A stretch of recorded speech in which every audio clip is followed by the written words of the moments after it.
Upalokayukta B Veerappa ತಾಲೂಕಿನ ಹಲವು ಪಂಚಾಯಿತಿಗಳಿಗೆ ಅನಿರೀಕ್ಷಿತ ಭೇಟಿ, ಹಲವು ಕಡತಗಳ ಪರಿಶೀಲನೆ. ಕರ್ತವ್ಯ ನಿರ್ವಹಣೆ, ಸ್ವಚ್ಛತೆ ಮತ್ತು ಅನುದಾನ ದುರುಪಯೋಗಕ್ಕೆ ಸಂಬಂಧಿಸಿದಂತೆ ಶ್ರೀನಿವಾಸಪುರ ತಾಲೂಕಿನ ಹಲವು ಪಂಚಾಯಿತಿಗಳಿಗೆ ಭೇಟಿ ಕೊಟ್ಟು ಗ್ರಾಮ ಪಂಚಾಯಿತಿ ಅಭಿವೃದ್ಧಿ ಅಧಿಕಾರಿಗಳಿಗೆ ಖಡಕ್ ಎಚ್ಚರಿಕೆ ನೀಡಿರುವ ಘಟನೆ ನಡೆದಿದೆ. ಹೌದು, ತಮ್ಮ ತವರು ತಾಲೂಕಿನಲ್ಲಿ ಬದಲಾವಣೆ ಮಾಡಬೇಕು ಎಂದು ಧ್ಯೇಯವನ್ನ ಇಟ್ಟುಕೊಂಡು ಉಪಲೋಕಾಯುಕ್ತ ಬಿ ವೀರಪ್ಪನವರು ಶ್ರೀನಿವಾಸಪುರ ತಾಲೂಕಿನ ರಾಯಲ್ಪಾಡು, ಮುದಿಮುಡುಗು, ಬೈರಗಾನಪಲ್ಲಿ, ಕೌನಿಪಲ್ಲಿ, ಕೂರಿಗೆಪಲ್ಲಿ, ಯರ್ರವಾರಪಲ್ಲಿ, ಕೋಡಿಪಲ್ಲಿ, ರೋಣೂರು ಹಾಗೂ ಹೊದಲಿ ಪಂಚಾಯಿತಿಗೆ ಅನಿರೀಕ್ಷಿತ ಭೇಟಿ ನೀಡಿದ್ದಾರೆ. ಕಚೇರಿಗಳ ದಾಖಲಾತಿಗಳನ್ನು ಪರಿಶೀಲಿಸುವಾಗ ಮತ್ತು ಗ್ರಾಮಸ್ಥರ ದೂರುಗಳನ್ನು ಆಲಿಸುವಾಗ ಹಲವು ಗಂಭೀರ ಲೋಪಗಳು ಕಂಡುಬಂದಿವೆ. ಕುಡಿಯುವ ನೀರಿನ ಮೂಲದ ಬಳಿ ಸ್ವಚ್ಛತೆ ಇಲ್ಲದಿರುವ ಬಗ್ಗೆ ಮತ್ತು ಕಚೇರಿಗೆ ಸಂಬಂಧಿಸಿದ ಪ್ರಮುಖ ದಾಖಲೆಗಳನ್ನು ಸರಿಯಾಗಿ ನಿರ್ವಹಿಸದ ಬಗ್ಗೆ ಗ್ರಾಮಸ್ಥರು ಗಮನವನ್ನು ಸೆಳೆದಿದ್ದಾರೆ. ಇದರಿಂದ ಸಿಟ್ಟಿಗೆದ್ದ ಉಪಲೋಕಾಯುಕ್ತರು ತಕ್ಷಣವೇ ಪಂಚಾಯಿತಿ ಅಭಿವೃದ್ಧಿ ಅಧಿಕಾರಿಗಳನ್ನು ತೀವ್ರವಾಗಿ ತರಾಟೆಗೆ ತೆಗೆದುಕೊಂಡಿದ್ದಾರೆ.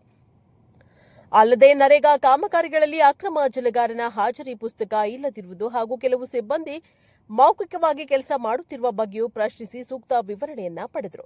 ಇದೇ ಸಂದರ್ಭದಲ್ಲಿ ರೋಣೂರು ಗ್ರಾಮದಲ್ಲಿ ರಸ್ತೆ ಹಾಗೂ ಗ್ರಾಮದ ಸಾರ್ವಜನಿಕ ಆಸ್ಪತ್ರೆಗೆ ಭೇಟಿ ನೀಡಿದಾಗ ಅಲ್ಲಿನ ಅವ್ಯವಸ್ಥೆ ಕಂಡು ಅವರು ಕೆಂಡಾಮಂಡಲರಾಗಿದ್ದಾರೆ. ಜೊತೆಗೆ ಸರ್ಕಾರಿ ಆಸ್ಪತ್ರೆಗಳಲ್ಲಿ ಸಾರ್ವಜನಿಕರಿಗೆ ಉತ್ತಮ ಚಿಕಿತ್ಸೆ ನೀಡುವಂತೆ ಸೂಚನೆಯನ್ನ ನೀಡಿದ್ದಾರೆ. ಯಾವುದೇ ಕಾರಣಕ್ಕೂ ಸರ್ಕಾರದಿಂದ ಬಿಡುಗಡೆಯಾಗುವ ಅನುದಾನಗಳನ್ನು ದುರುಪಯೋಗ ಪಡಿಸಿಕೊಳ್ಳಬಾರದು. ಅಂತಹ ಪ್ರಕರಣಗಳು ಕಂಡು ಬಂದಲ್ಲಿ ನಿರ್ದಾಕ್ಷಿಣ್ಯವಾಗಿ ಕ್ರಮವನ್ನು ಕೈಗೊಳ್ಳಲಾಗುವುದು. ಗ್ರಾಮ ಪಂಚಾಯಿತಿ ಅಧಿಕಾರಿಗಳು ಶ್ರಮವಹಿಸಿ ಸರ್ಕಾರದ ಸೌಲಭ್ಯಗಳನ್ನು ಗ್ರಾಮಗಳಲ್ಲಿನ ಸಮಾಜದ ಕಟ್ಟಕಡೆಯ ವ್ಯಕ್ತಿಗೂ ತಲುಪಿಸುವ ಮೂಲಕ ಮೂಲಭೂತ ಸೌಕರ್ಯ ಒದಗಿಸಬೇಕು ಎಂದರು. ಈ ವೇಳೆಯಲ್ಲಿ ಲೋಕಾಯುಕ್ತ ನ್ಯಾಯಮೂರ್ತಿ Aravinda, SP Antony John, DySP Sudhir, ಕಾರ್ಯನಿರ್ವಹಣಾಧಿಕಾರಿ ಸರ್ವೇಶ್, ನಿರೀಕ್ಷಕಿ ರೇಣುಕಾ, ಪ್ರದೀಪ್ ಪೂಜಾರಿ, ಎಡಿ ರಾಮಪ್ಪ, ವ್ಯವಸ್ಥಾಪಕ ಮಂಜುನಾಥ್, ಲೋಕಾಯುಕ್ತ ಸಿಬ್ಬಂದಿ ಹಾಗೂ ತಾಲೂಕು ಮಟ್ಟದ ಅಧಿಕಾರಿಗಳು ಭಾಗವಹಿಸಿದ್ದರು. ಬ್ಯೂರೋ ರಿಪೋರ್ಟ್ ವೆಂಕಟೇಶ್, ಪ್ರಜಾಪವ ಟಿವಿ, ಕೋಲಾರ.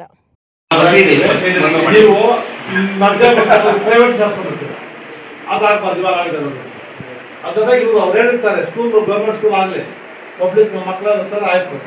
ಈ ಪ್ರೈವೇಟ್ ಹೆಂಗೆ ಮಾಡೋಕ್ಕಾಗುತ್ತೆ? ಚೆಕ್ ಮಾಡ್ಕೊಡ್ಬೇಕು. ಎಲ್ಲ ಮಾಡಕ್ಕೆ ಇಷ್ಟಪಟ್ಟು ಮಾಡ್ತಾರಲ್ಲ ರೀ, ಅದು ವ್ಯಾಪಾರನಾ? ಫೀಸ್ ಆಫ್ ಎಕ್ಸ್ಪೆಂಡಿಂಗ್ ಇದೆ, ಮಿಕ್ಕಿದ ಮುಂದೋಗಿದೆಯಾ? ಯಾವ ಪ್ರಾಬ್ಲಮ್ ಇಲ್ವಾ? ಡಿಸ್ಚಾರ್ಜ್ ಮಾಡ್ತಾರೆ ನಿಮ್ಮ ದಿವಸಕ್ಕೆ 1000 rupees ಸ್ಕ್ವೇರ್ ಫೀಟ್ ಎಂತ ಮನೆ ಎಲ್ಲ ಎಷ್ಟಾದ್ರೂ ಇರಲಿ ಎಲ್ಲ ಇವರಿಗೆ ಇವ ಅಪ್ಲೋಡ್ ಆಯ್ತಾ? ಡಿಪೆಂಡ್ಸ್ ಆನ್ ಮೆಜರ್ಮೆಂಟ್ಸ್ 30% ಎಷ್ಟು? ಆಯ್ತು sir, 30-40 limit to 1000 rupees sir. ಇನ್ನೂ ಜಾಸ್ತಿ ಆದರೆ 2000 ಆಗುತ್ತೆ ಸರ್. ಅದು ಟ್ಯಾಕ್ಸ್ ಕಡಿಮೆ ಮಾಡು. ಅದಕ್ಕೆ 911 ಕೊಟ್ಬಿಟ್ಟೆ. 911 ಕೊಟ್ಟಪ್ಪ. ಫಸ್ಟ್ ನಿಮ್ಮ ಮನೆಗೆ ಹೆಂಡ್ತಿನೋ ನಿಮ್ಮ ಬೇರೆ ಹೆಂಡ್ತಿನೋ ಅರ್ಥ ಮಾಡ್ಕೋಬೇಕಲ್ಲ. ಕೆಂಪು ಶರ್ಟ್ ಕಟ್ಟೋದು ಹೆಂಡ್ತಿ ದುಃಖಪಟ್ಟು ಕಾಪಾಡ ಕೊಡ್ತಾರ ಅವ್ರು. ಹಂಗಾಗುತ್ತೆ ಅಷ್ಟೇ ಇದ್ದು ಕತೆ. ಫಸ್ಟ್ ನಿಮ್ಗೆ ಬರುತ್ತೆ ಅಂತ ಸರ್, ಇನ್ನೂ ಪೆಂಡಿಂಗ್ ಇದೆ ಸರ್. ಏಯ್ ಇಲ್ಲಿ ಇಲ್ವೇ 911 ಇಶ್ಯೂ ಮಾಡಿರೋದು ಒಳ್ಳೆ ಬೆದ್ದಿದ್ರೆ ಆಡ್ತೀವಿ. ಖಾತೆ ಮಾಡಿರೋದು ಇಲ್ವಾ? ಖಾತೆ ನಂಬರ್ ಇಲ್ವಾ ಸರ್? ಇದೆ ಸರ್, ಇಶ್ಯೂ ಮಾಡಿದೆ ಸರ್. ಅಪ್ಲೋಡ್ ಮಾಡಿ ಖಾತೆ ನಂಬರ್ ಹೇಗೆ ಬರ್ತಾರೆ? ಇಶ್ಯೂ ಮಾಡಿದ್ರೆ ಆನ್ಲೈನ್ ಅಂದ್ರೆ ಯಾವ್ದು ಅರ್ಥನೇ ಮಾಡ್ಕೊಳ್ಳಲ್ಲ. ಪ್ರಿಂಟ್ ಹಾಕಿದ ಮೇಲೆ ಬರೋದು.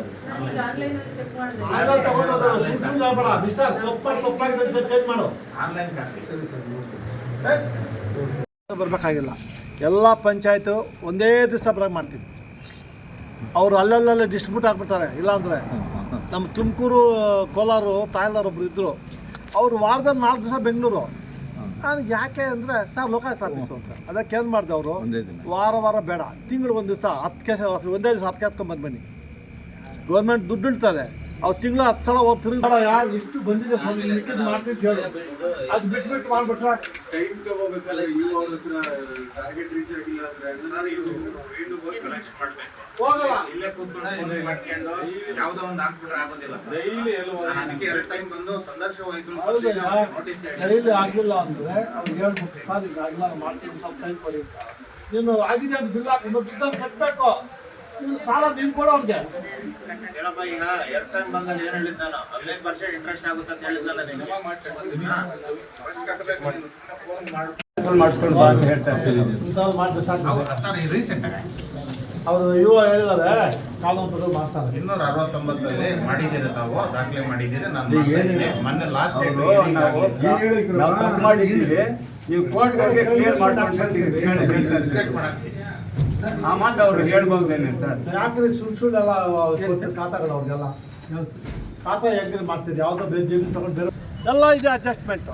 ಅವ್ರನ್ನ ಯಾಕೆ ಮಾಡ್ತೀರಿ? ಅವ್ರು ಬರಬೇಕು. ನೀವು ಯಾರು ಮಾತಾಡೋಂಗಿಲ್ಲ. ನಾನು ಆ ಅಮ್ಮನ ಬರಬೇಕು, ಕಂಪ್ಲೇಂಟ್ ಕೊಡೋಕೆ ಹೇಳಿ. ಹಿಂಗೆ ಅನ್ಯಾಯ ಆಗ್ತಾ ಬರೀರಿ ಅಲ್ಲಿ, ನಾನು ರಿಜಿಸ್ಟರ್ ಸೈನ್ ಹಾಕಲ್ಲ ಅಂತ. ನೀನೇ ಸಹಿ ಮಾಡಿದ್ಯಾ ಇಲ್ಲಿ? ಇಲ್ಲ ಸರ್, ಸೈನ್ ಇಲ್ಲ ಏನಿಲ್ಲ ಸರ್, ಏನು ಕೇಳೋದೇ ಇಲ್ಲ.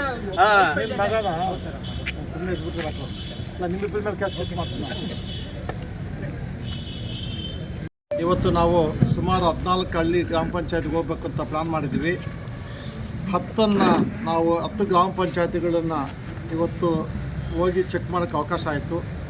ಅದರಲ್ಲಿ 5 ಪ್ರೈಮರಿ ಹೆಲ್ತ್ ಸೆಂಟರ್ಸು, 1 ಶಿಶುಪಾಲನಾ ಕೇಂದ್ರ, ಟೋಟ್ಲು 16 ಆಫೀಸ್ಗಳನ್ನು ನೋಡ್ದಂಗೆ ಆಯಿತು. ನಾವು ಹೋದ ಸಲ ಹೋದಾಗ ಅದಕ್ಕೆ ಡಿಫ್ರೆನ್ಸ್ ಏನು ಈ ಸಲ ಅಂದರೆ, ಇಲ್ಲಿ ಅಧ್ಯಕ್ಷರ ಊರಲ್ಲೇ ನೀರಿಲ್ಲ. ಆಮೇಲೆ ಆ ಮೆಂಬರು ಊರುಗಳಲ್ಲಿ ಎಲ್ಲೆಲ್ಲಿ ಮೆಂಬರ್ ಇರ್ತಾರೆ ಅಲ್ಲಿ ನಾವು ಹೋಗಿ ನೀವೆಲ್ಲ ನೋಡಿದ್ರಿ.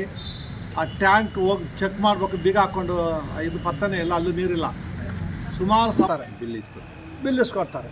ಆಮೇಲೆ ಕೆಲವೊಂದು ಅದೊಂದು ಶಾಕಿಂಗು, ಅವರೇ ಡಾಮಿನೇಷನ್ ಪಂಚಾಯತ್ಗಳಲ್ಲಿ ಎಲೆಕ್ಟ್ರಿಕ್ ಇವ್ರು ಇರ್ಬೋದು, ರಿವೈಂಡಿಂಗ್ ಇರ್ಬೋದು, ಮತ್ತು ಅವರೆಲ್ಲ ಅಲ್ಲಿ ಪ್ರಕಟಣೆಯಲ್ಲಿ ಬೋರ್ಡ್ ಹಾಕ್ತಾರೆ GST ಇರಲೇಬೇಕು ಸಂಬಂಧಪಟ್ಟ. ಸುಮಾರು GST ಇಲ್ಲ. ಇವಾಗ ನಾವೆಲ್ಲ ಜೆರಾಕ್ಸ್ ಮಾಡ್ಕೊಂಡಿದ್ದೀವಿ ಆ ಕಂಪ್ನಿಗಳದ್ದು, ಯಾರ್ಯಾರು ರಿವೈಂಡಿಂಗ್ ಮಾಡೋದು, ಯಾರ್ಯಾರು ಎಲೆಕ್ಟ್ರಿಕ್ ಇದೆಲ್ಲ, ಇವೆಲ್ಲ ಸೇರಿಸಿ ನಾನು GST ಅವ್ರಿಗೆ ಕಳಿಸ್ತೀನಿ. ಅವ್ರು ಇವ್ರು ಹಿಡ್ಕೊತಾರೆ, ಅವಾಗ ಬಿಸಿ ಸ್ವಲ್ಪ ಸ್ಟಾರ್ಟ್ ಆಗುತ್ತೆ. ಅದೊಂದು ರೀತಿ ಒಳ್ಳೇದಾಯ್ತು ನಮಗೆ. ಅದೆಲ್ಲ ಸೇರಿಸಿ GST ಅವ್ರಿಗೆ ಕರೆಸಿ ಅವ್ರಿಗೆಲ್ಲ ಕೊಡ್ತೀನಿ, ಚೆಕ್ ಮಾಡಿರಿ, ಇವೆಲ್ಲ ಕರೆಕ್ಟಾಗಿ ಚೆಕ್ ಮಾಡಿ ಅಂತ ಅವ್ರು ಒಂದು ಸಲ GST ಅವರು ಮಾಡ್ತಾರೆ. ಆ ಕೆಲಸ ಮಾಡಿದ್ಮೇಲೆ ಅದೊಂದು ಸ್ವಲ್ಪ ಅನುಕೂಲ ಆಗುತ್ತೆ, ಜನರಿಗೂ ಅನುಕೂಲ ಆಗುತ್ತೆ, ನಮಗೆ ಪಂಚಾಯತಿಗೂ ಅನುಕೂಲ ಆಗುತ್ತೆ. ಆಯಿತು, ನೀವು ಪ್ರೈವೇಟ್ ಹೆಂಗೆ ಕೊಡೋಕ್ಕಾಗುತ್ತೆ? ಚೆಕ್ ಮಾಡ್ಕೊಡ್ಬೇಕು, ಹಂಗೆಲ್ಲ ಮಾಡೋಕ್ಕೆ ಇಷ್ಟ ಬಂದ ಮಾಡೋಕ್ಕಾಗಲ್ಲ. ಅದು ವ್ಯಾಪಾರನ ಸ್ವಲ್ಪ ಎಷ್ಟು ಪೆಂಡಿಂಗ್ ಇದೆ, ಮಿಕ್ಕಿದೆಲ್ಲ ಮುಗಿದೋಗಿದೆಯಾ? ಯಾವ ಪ್ರಾಬ್ಲಮ್ ಇಲ್ವಾ? 37 ಇಶ್ಯೂ ಆಗಿದೆ. ಎಷ್ಟು ಚಾರ್ಜ್ ಮಾಡ್ತಾರೆ ನಿಮ್ಮ ದಿವಸಕ್ಕೆ? 1000 rupees. 1000 rupees per square feet? No sir. ಎಂತ ಮನೆ ಎಲ್ಲ ಎಷ್ಟಾದ್ರು ಇರಲಿ, ಎಲ್ಲ ಇವ್ರಿಗೆ ಇವಾಗ ಅಪ್ಲೋಡ್ ಆಯ್ತಾ? Depends on measurements. Measurement 30 part ಎಷ್ಟು? ಅದು ಸರ್ 30-40 ಲಿಮಿಟ್ 1000 rupees ಸರ್. ಇನ್ನೂ ಜಾಸ್ತಿ 60 part?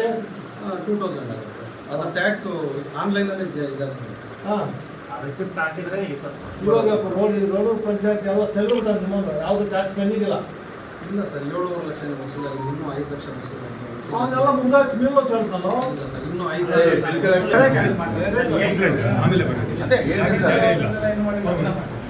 ಅದೇನಪ್ಪ ಕಾಲುವೆ ಕೆರೆಗೆ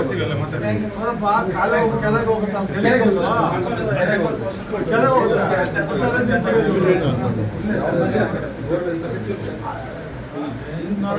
ಅವರು ನಿಮ್ಗೆ ಕೋಲಾರದವ್ರಿಗೆ ಏನು ಗೊತ್ತಿಲ್ಲ ಕಷ್ಟ.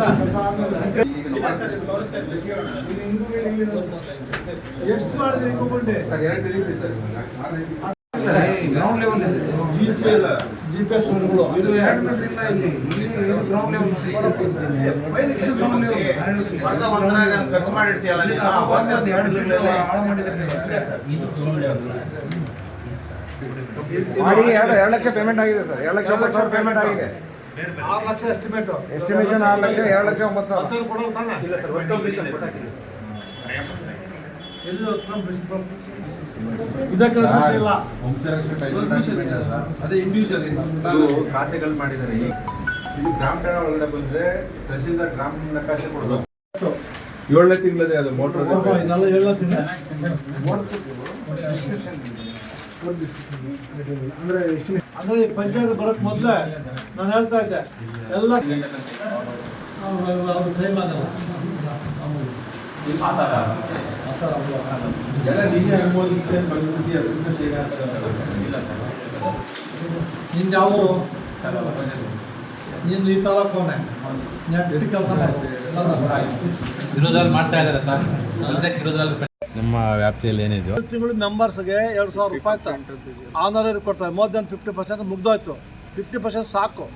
ಅವ್ರಿಗೆ ತಿಂಗಳು ಇದು ಕೊಡ್ತಾರೆ, ಏನೋ ಆನರರಿ 2,000 ಮೆಂಬರ್ಗಳಿಗೆ. ಅವ್ರು 4,000 ರೂಪಾಯಿ ಉಪಾಧ್ಯಕ್ಷ 6,000 ಕೊಡ್ತಾರೆ. ಒಂದು ಸಲ ಎಲೆಕ್ಟೆಡ್ ಈ ಡ್ಯೂಟಿ ಅವನು ಬರಲ್ಲ ಅಂತ ಹೇಳೋಕ್ಕಾಗಲ್ಲ. ಪಬ್ಲಿಕ್ ಸರ್, ನಂಬಿಕೆ ಇಟ್ಟು ಅವ್ನು ಗೆಲ್ಸಿರೋ ಜನ, ಅವ್ನು ಬರಬೇಕು. Is A public servant. ಬಂದಿಲ್ಲ ಅಂದರೆ ಅದು ಅವನು 3-4 ಮೀಟಿಂಗ್ ಬಂದಿಲ್ಲ ಅಂದರೆ P D O can recommend 3 meetings disqualify ಮಾಡ್ಬೋದು ನಾವು.